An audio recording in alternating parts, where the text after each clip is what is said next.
One moment and I will be ready.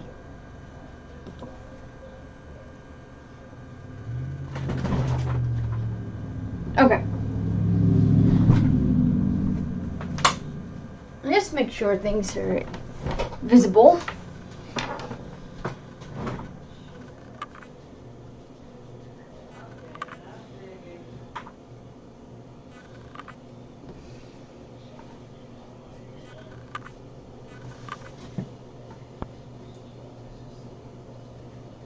Don't know why the camera looks kind of weird. Partially. I just did positioning on that. There.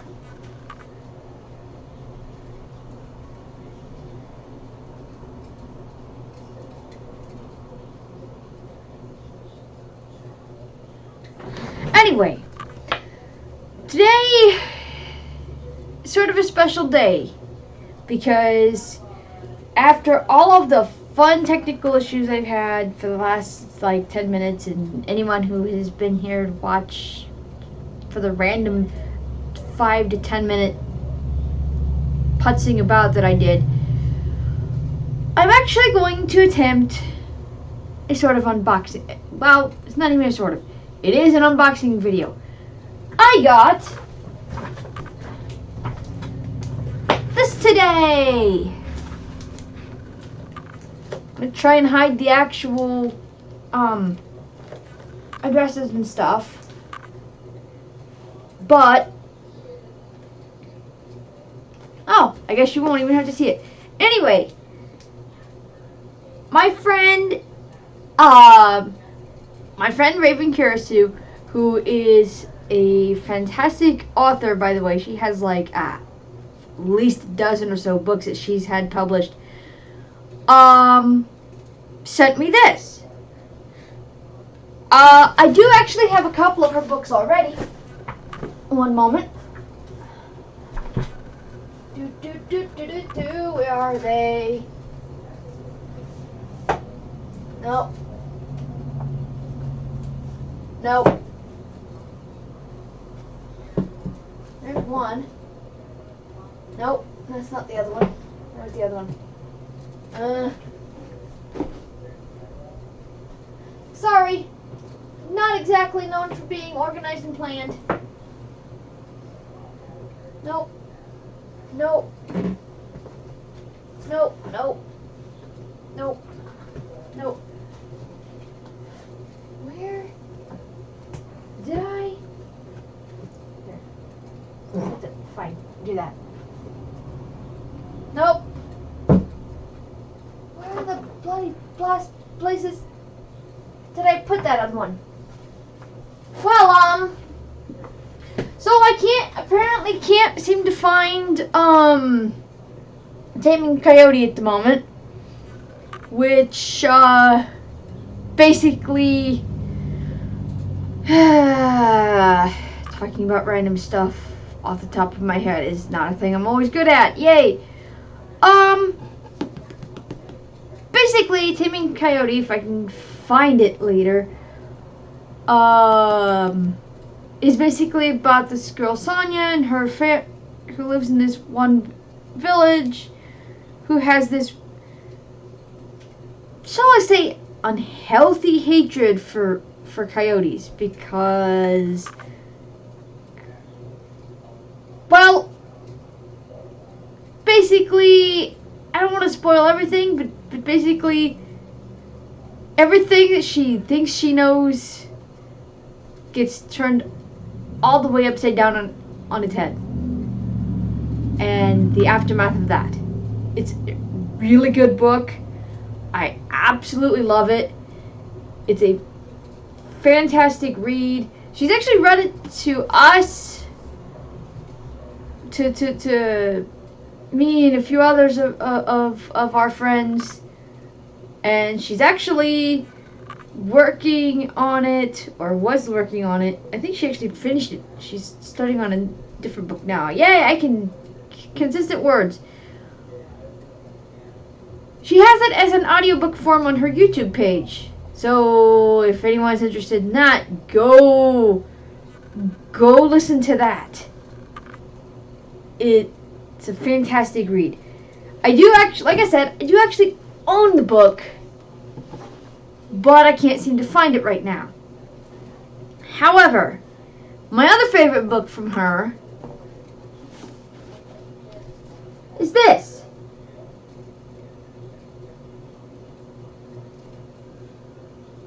This is also basically, let me see if I can read the plot synopsis. Let's see. There have been seals and Merrill Rock. I can't. Forgive me. I cannot read. And yes, I know my face is right up against the book, but nearsighted tends to do that. Let's see here. There have been seals on Merrill Rock for as long as anyone could remember. What few people seem to know is that there are a whole more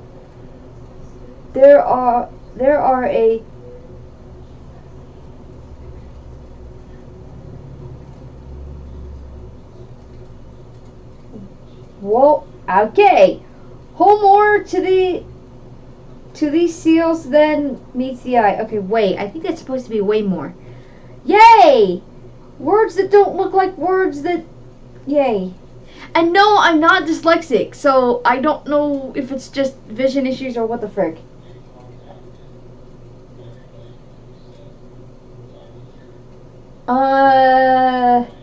Yeah. So basically, there's been seals on Merrill Rock for as long as anybody can remember, but what people don't know is that there's more to the seals than meets the eye.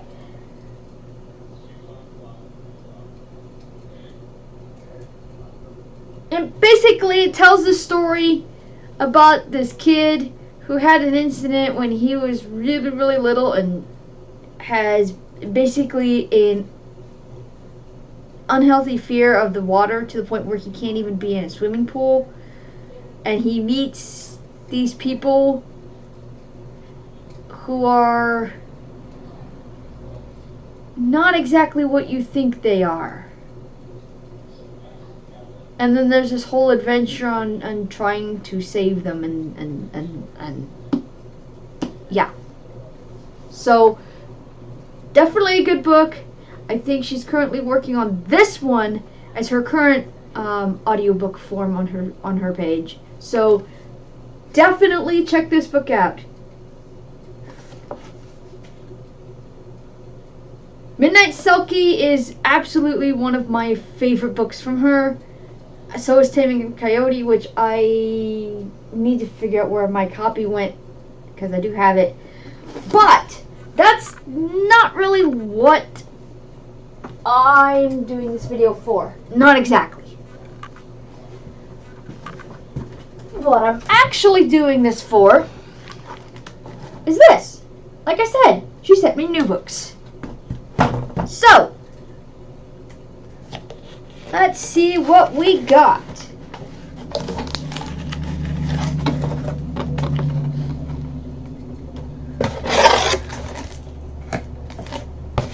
We have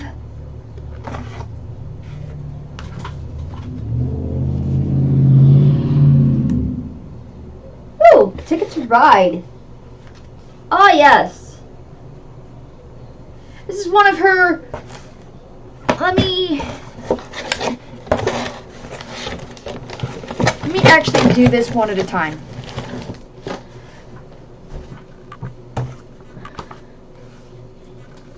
This is Ticket to Ride. This is one of her stories from the Tales of Embry series. There's the entire thing about the world of Embry is a whole entire story in of itself. There's a whole mess of stories. Some are novels, some are shorter books like this. But basically it's a world similar to our own, except there's really only two religions. There's those that follow the Lady of Light, basically light slash life, and then there's dark. And most people despise the dark, which dark is also death, and there's a whole entire people that are connected to dark, which are revenants, which are basically skeletons with magic that powers their bodies and this, that, and the other thing. It's a long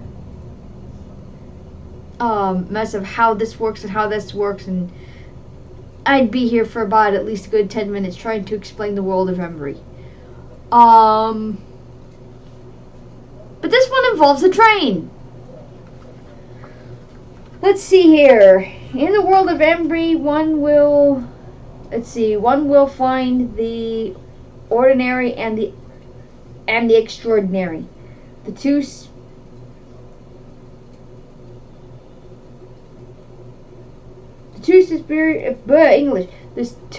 superior species on the planet are human beings and revenants, a type of creature that manifests as a walking and sentient skeleton. Some are good, some are bad, but many have a story to tell. So, first of all, that in of itself is the entire premise of the world of Embry. You have sentient skeletons that are just as complex as humans. Some are nice, some aren't, and some are kind of in the middle. But many have their own stories, just like humans. And, there's, again, the whole thing with humans not really liking them because, their connection to dark, which is basically the embodiment of death itself. English. Let's see. Benjamin Cox lives in the lower middle class neighborhood. Benjamin Cox lives in a lower middle class neighborhood in the town of Deldryburg. I'm gonna butcher these names. I'm gonna butcher most of these names because they are made up names that apparently only Raven knows how to pronounce, because again, this is her world. Let's see. After accidentally breaking a window, he's grounded. Tired of his parents and their rules, he runs away, stopping at the train station at the other end of town. There he meets a mysterious station master while waiting for his train. He encounters a beautiful luxury steam engine and is determined to board. What Benjamin does not realize is that this train could give him one hell of a ride. Yes. This is actually a really good short story. Again, a lot of these stories she read to our little circle, so I do know this story. Definitely gonna read this again, because this was actually pretty good for a short story. Let's see here. What do we got?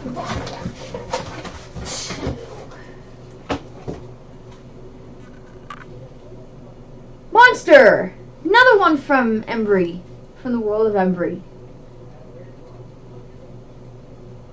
Has the same disclaimer, basically explaining, the basic premise of Embry. In the world of Embry, humans and revenants and stories. Basically, this will be the back of a lot of, if not all of the stories, because the thing with this world is, while some of the stories connect directly, not all of them do. They're all in the same world, but not all of them tie back to each other. So if this is your first story, having the disclaimer on the back at least sets you up for what kind of world you're getting into. first of all, she does her own art, cover art for these. She did that, I believe, for this one as well. I mean, look at this. Not only is she really good at art, I mean, not only is she a really good writer, but she's also a really good artist. I mean, look at these skulls. They're like freaking sugar skull candy sticks with... I love watching her make these, because she always makes them... They're always unique. Like, even if she's making, like, a crap ton of skulls and skeletons, they're always a little bit different. Just so, you know. But, basically, this story... Let's see here.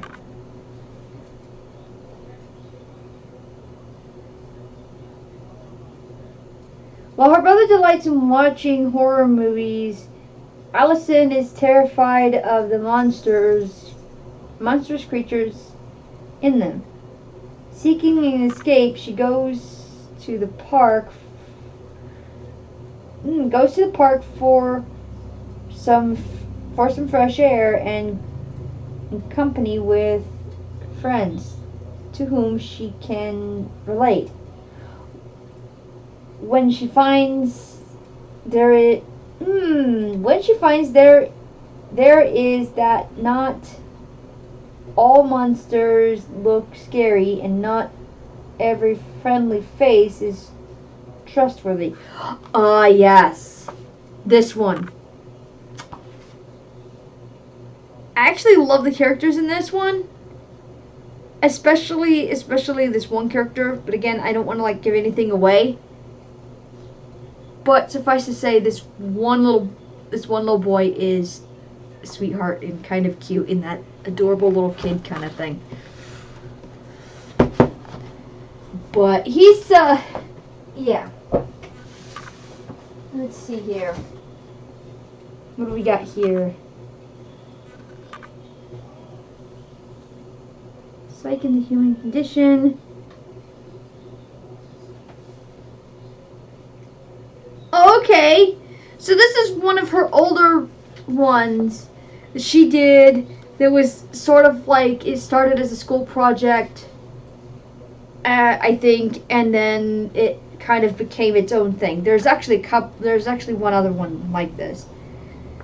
Basically, I've not read this one, so this one will definitely be a first for me.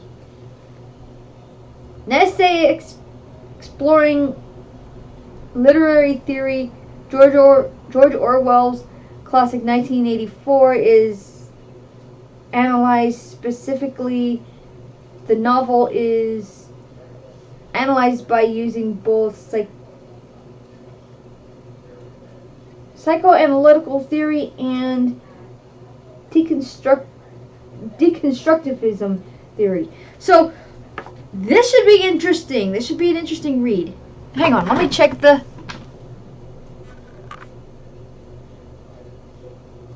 Also, hello to A-Flame. Sorry, I've been kind of doing the unboxing. Also, Summer's here. Yay! Mr. Flame.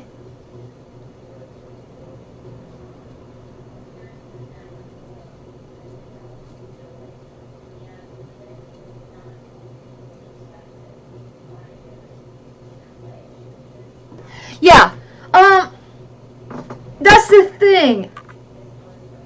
Going back to what, Amber just said, again,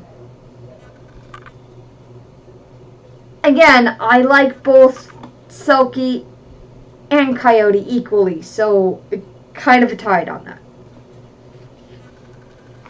But, yeah. This one I've not read, so this one will definitely be a new read. Let's see here. Whoa, we got a big book. We got a bigger book now. Ooh!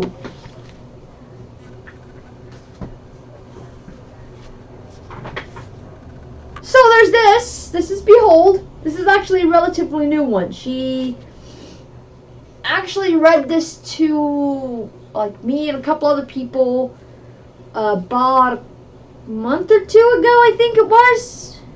I don't remember exactly. I know it was relatively recently. This is an SCP based one, so this is definitely a different thing than her usual thing. Because her usual thing, she's got some that are dark fantasy. She's got a couple of those. She's dipped her toes into romance territory, which that's its own series, which may or may not show up here. I don't know. And then of course her Embry series. For the few people that may or may not watch this that don't know what the SCP Foundation is, it's basically a internet-based.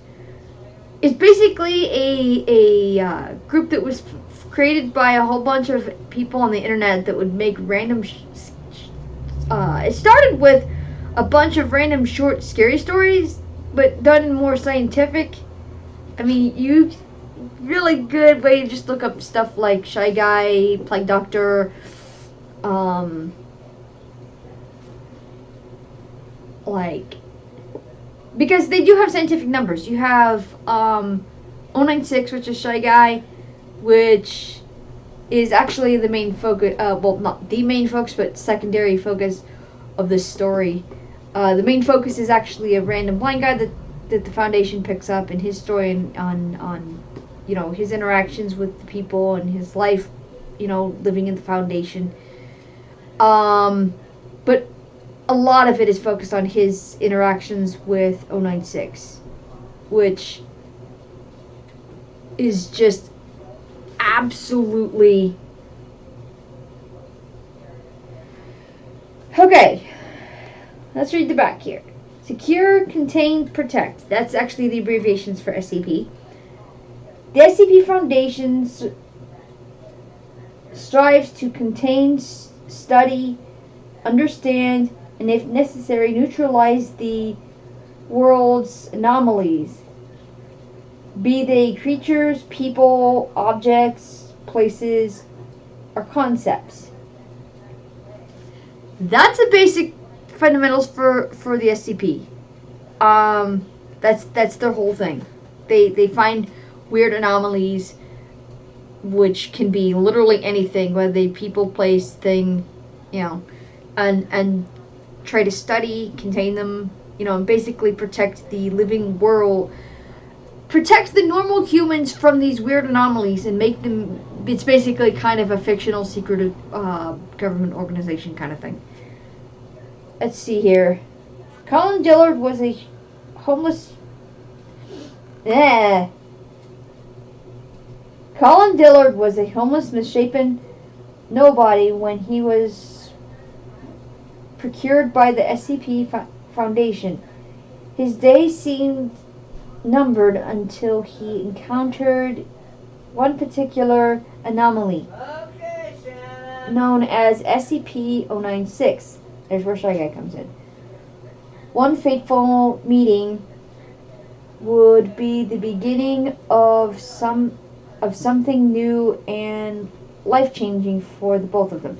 That's basically the entire thing. Yeah, I don't really have anything else I can say about that except for the fact that she again did fantastic art for this. This one's a bit more minimalistic, but it serves perfectly what kind of story this is.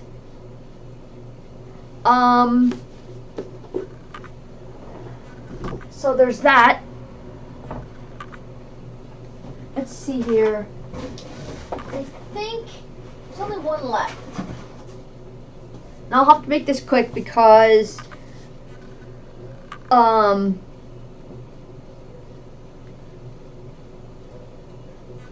it's almost dinner time here.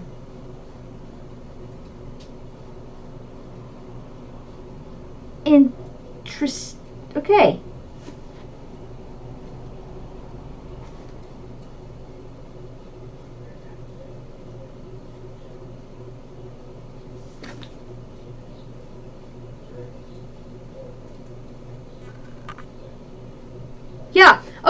So here's the last book. This is actually the first half of Innocence, which is a much longer story that she's been working on. Again, fantastic art. Hang on. I'll be right there. Ouch. Dang it.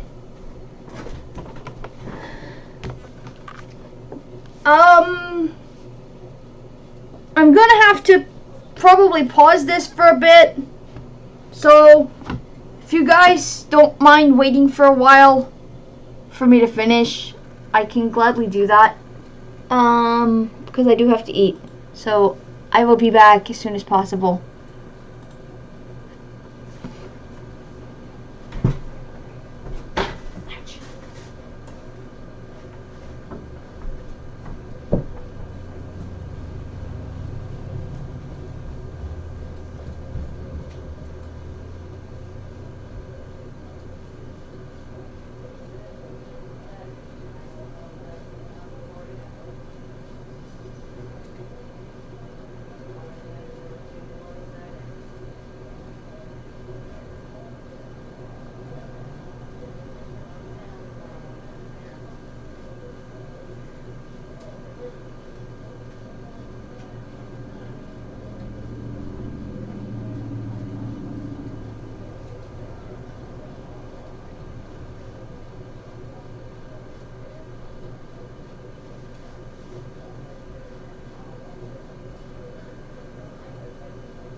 Okay, I have returned, and I actually have some good news, and I'll come back to that in a minute.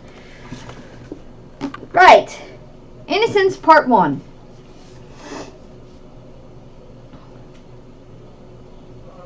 Francis Graham is a young boy seen as dim-witted by the people of his poor small town of Sunton.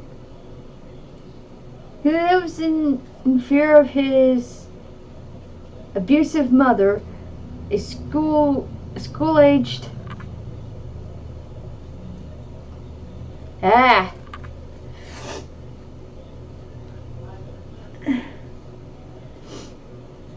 this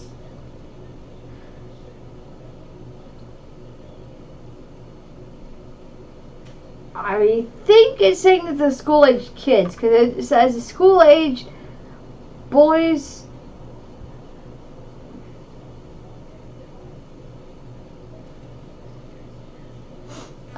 School-aged bullies, dismissive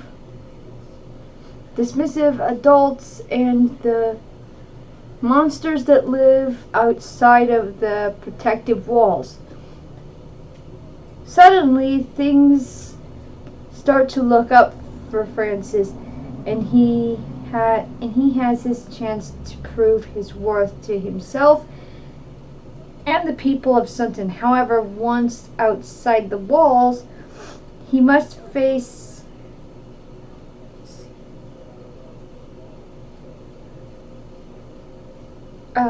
stories of beasts, soul eaters, the race of skeletons known as revenants, and other frightening monsters. Francis must then figure out a way to survive the big open world, exposed to all of Embry's dangers. Basically, this kid who's definitely on the special needs spectrum. With what we don't really know, we just know that he's a tad on the slow side and a bit more childlike.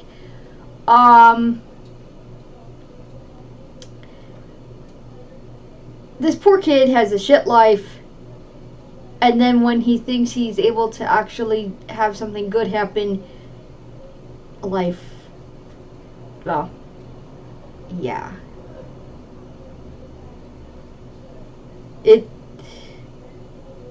And I think this is only half of it, so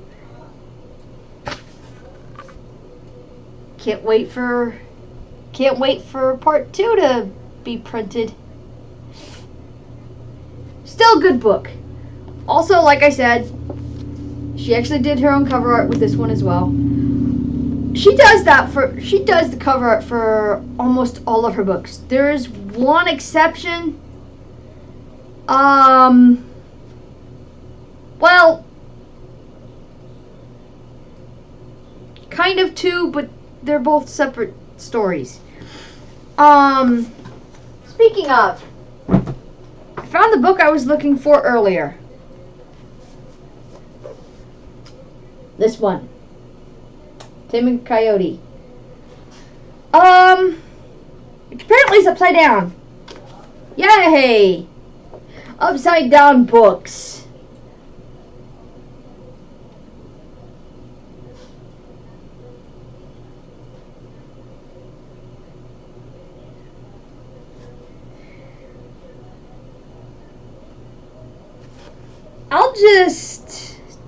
I'll just read the back of this. I've already explained the basic plot of this without trying to spoil anything.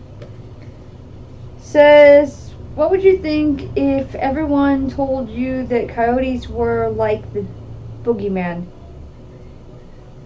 For Sonia, that is a claim she has heard her entire life. Her village of Turn is said to be cursed by an angry forest spirit that uses coyotes to exact its revenge.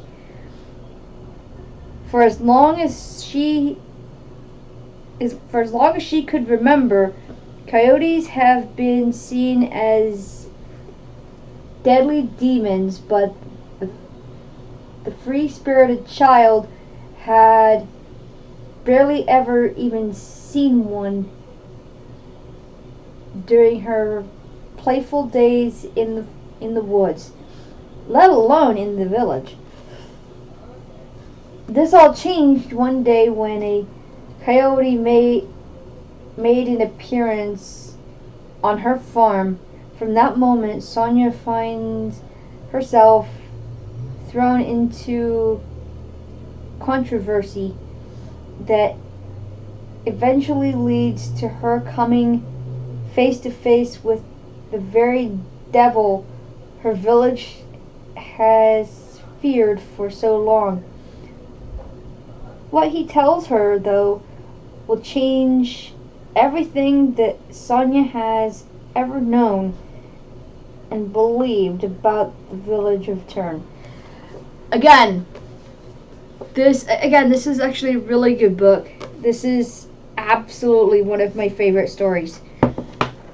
Between this and Selkie, I'm not sure which one I could actually say I like more. Honestly, I think they make a really good match set.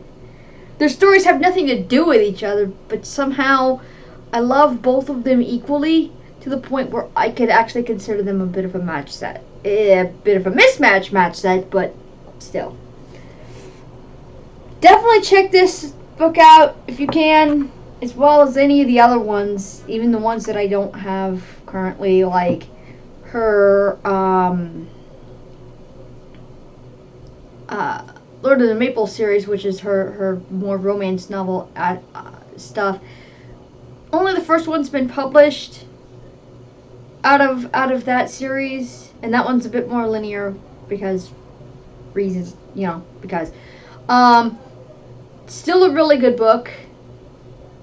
Yeah, there's a couple of spots in the book that I kind of will if I get the book. There are a couple of spots in the book where I'll kind of have to skim over a bit because they get a bit more detailed than I prefer. But other than that, the characters are fantastic. It's a good series too. But yeah, so this is all of. See here.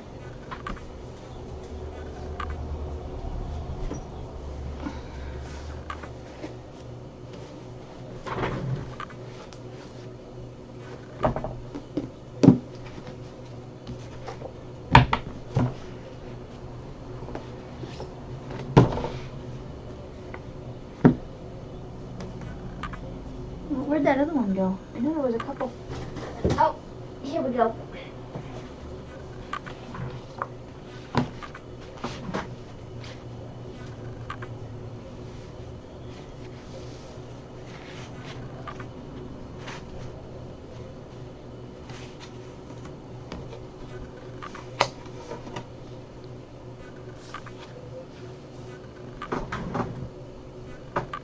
This is all of my collection.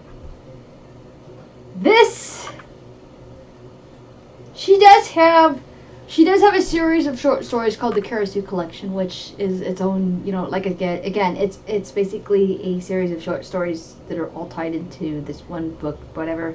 But in my case, this is my version of the Karasu Collection, because this is all of my collection of all the books that I got from her. Most of these she just gave me, with the exception of Coyote and Selkie, which I actually had my mom get. I actually had those, my mom buy those too. So, most of these are gifts, which, thank you so much, Raven. You are fantastic, and yeah, all of the books.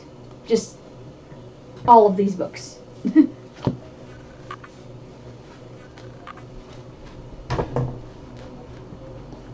You've got, and if I can,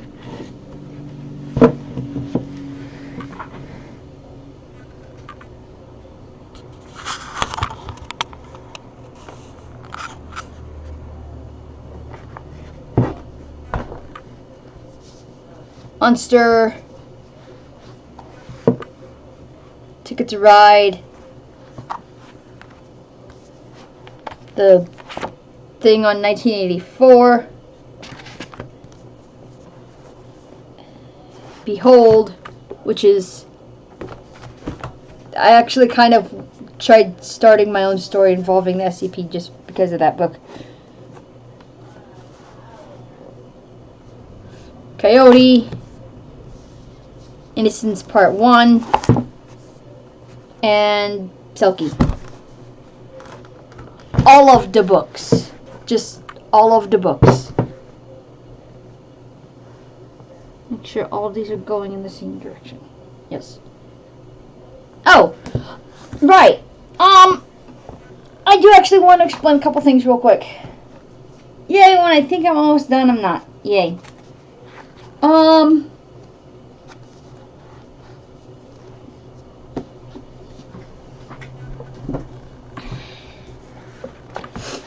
The thing with this cover... Here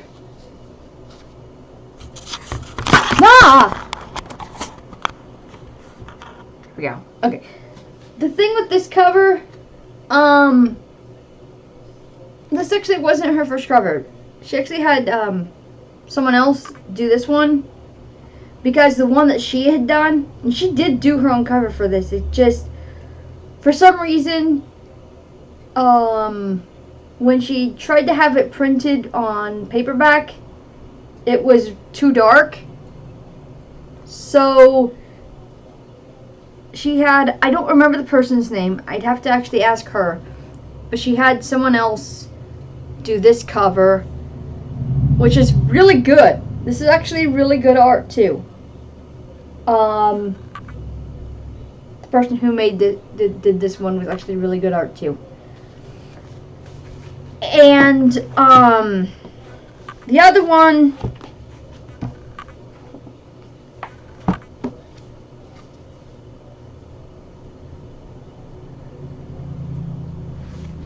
this one's a bit mixed.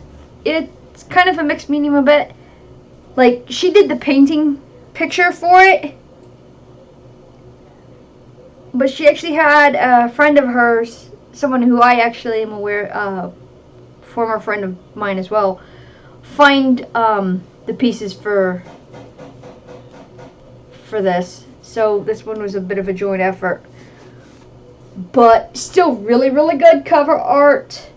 She always has good cover art, whether or not she's the one that does it or not. But she, 99% of the time, she'll have her own cover art. It's only on rare occasions that she doesn't.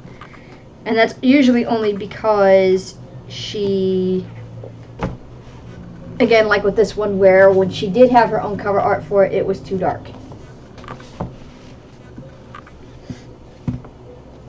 Still, really good artist, really good writer, really good painter, drawer, slash, yay for GIMP. So I guess that's that for now, until I get another unboxing of some sort. So, thanks for watching and being patient for my return. And thank you to Summer and A-Flame who actually showed up to this.